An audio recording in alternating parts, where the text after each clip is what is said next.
Күн шерфеңіз қайырлы olsun. Бүгін сентябрінің 16-сы ве Қырым ишғалінің 932 күні. Эфирде заман. Қырым татар қызы Паралимпиадада 2016 ярышларда дүния рекордыны тайын етті. 22 яшылы еңгіл атлетика спортчысы Лейла Аджаметова Рио-де-Жанейрода кечірілген Паралимпиада ойынларында Украина тақымы үшін алтын қазанды. Лейла Т-13 заиф көргенлер категориясында 100 метрлық дистанциясында иштирак еткен. Лейла Аджаметова Өзбекстанда доғды, оның айлесі Қырымға 1999 сенесі абдет олынды. Балықтан көзлерінің заифлығына бақмадан 11 яшындан еңгіл атлетиканен оғрашмаға башлады. Шымды Лейла Харьковда яшай, оның айлесі есе Қырымда. Украина үшін bu 6-cı ve muvaffaqiyetli Paralимпиада yarışı. Umumen ise Rio 2016 yarışlarında Ukraina medallerinin sayısı boyunca 3. yerde buluna. Ukraina takımı 92 medal kazandı. Onlardan 35 altın, 27 gümüş ve 30 tunç medalleri var.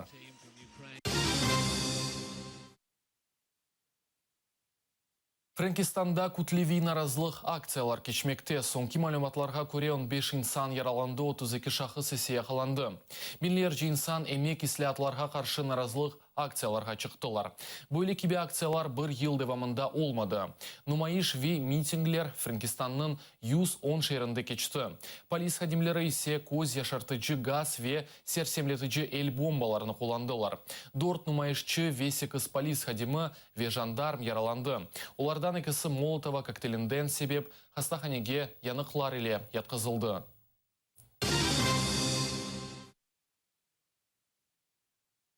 Украина президенті Петр Порошенко ғарпны Кремльге қаршы яны санкциялар көрсетмеге чағыра.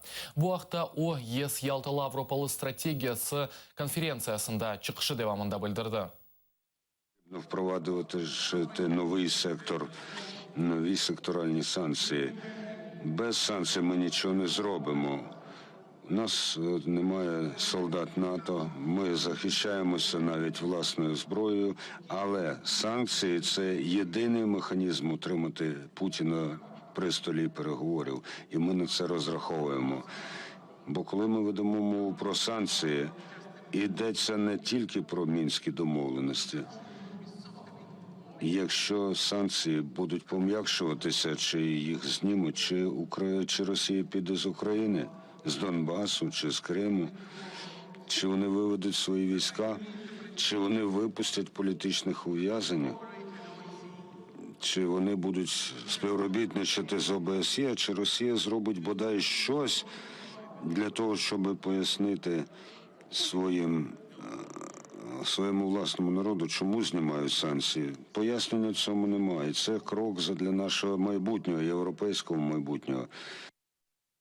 Bundan da gayrı Poroshenko dünya cemaatçılığını Kırım işgali meseleni kaldırmamağa çağırdı. Çünkü Kırım'da Rusya RP техникасының bulunuvu Karadeniz regionunda күчілер мувазисini денештіре. Ми не маємо права забувати про Крим, який я згадав.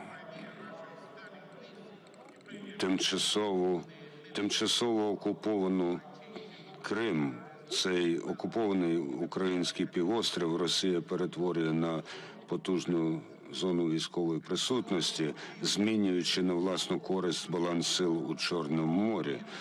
І ті, хто вірять, для тих, хто вірить у людські цінності, права людини, Крим перетворюється на справжній концентраційний табір, де вводяться радянські стандарти. Данимарка Қырымда олачақ сайлавлар нәтижелеріні қабул етмейчек. Бұл ақта Данимарка тышышлер назиры Кристиан Йенсен білдірді. Оның сөзлеріне көре о Русия Девлет Дума сайлавлары намус ве шефафлы кечежекіне инанмай. Это должны быть честные и свободные выборы. Мы не думаем о том, чтобы признавать их. У нас есть серьезные вопросы относительно того, будут ли свободными и честными выборы, которые пройдут по всей России. Но еще важнее то, что мы не можем признать выборы в Крыму, потому что это не часть России, а это часть Украины. Украина сабық президенті Виктор Янукович Авропа бірлігіні шымдыки Украина акиметінде олған баждинайчилерге қаршы санкциялар кірісімеге чағырды. Бұл ақта о РИА Новости агентлігінің интервьюсында білдірді.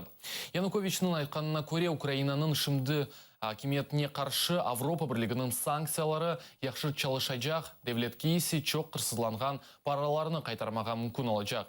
Бұндан соң халқара пара фондының кредитлері кереклі олмайжақ. Янукович Украинадан қачқанда девлет параларының ғайып олғаны ақында шыны білдірді ке, онда бұл паралар йоқ ве йоқ еді.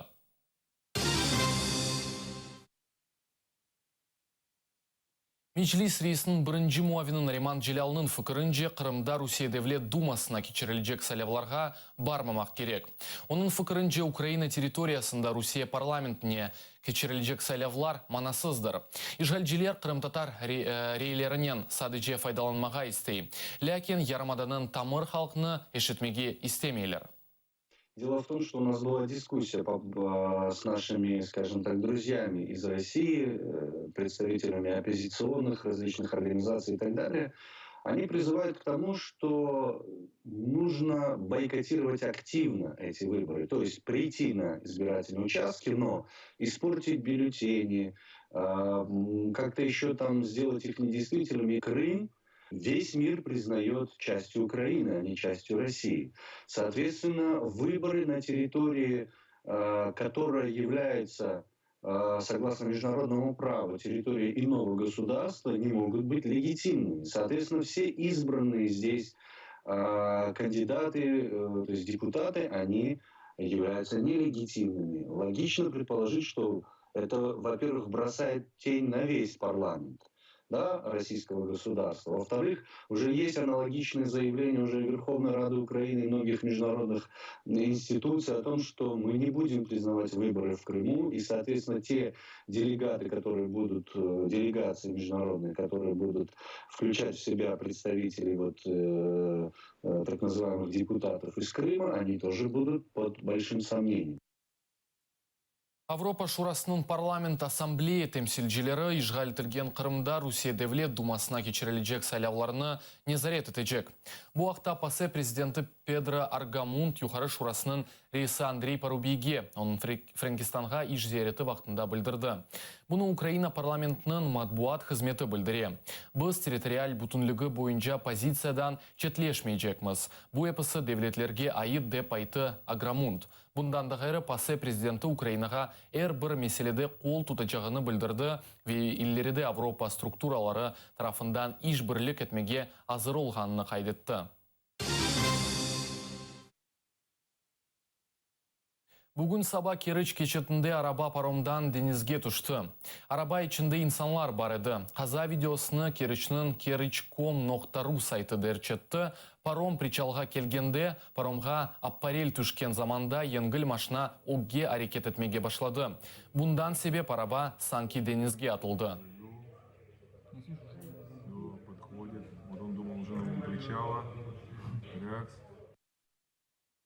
Қырымда Мejlis Құрбан байрамына бинге яқын қочқарыны тарқатты. Дайы қой Қытай Украина территориясында топлы яшаған Қырым татарлар ерлерінде тарқатылды. Мejlis рейсінің бірінші муавинын Риман Джелялның білдіргеніне көре бойле фырсат Түркия, Алмания ве Филименгте яшаған Қырым татар дернеклер ярдымынен пейда олды. Бұндан да ғары Түркияде Ескишehir дернеге ярдымынен Құрбан чалывы Қырымдаки мұсылман мүбіслері ве ғайып олған Эрвин Ибрагимов адындан япылған. Так как они, будучи мусульманами, не имеют возможности, находясь под арестом, сами осуществить этот важный для мусульман обряд, мы с согласия их семей, конечно же, осуществили это, то есть бараны были зарезаны от их имени, и мясом распоряжались их семьи.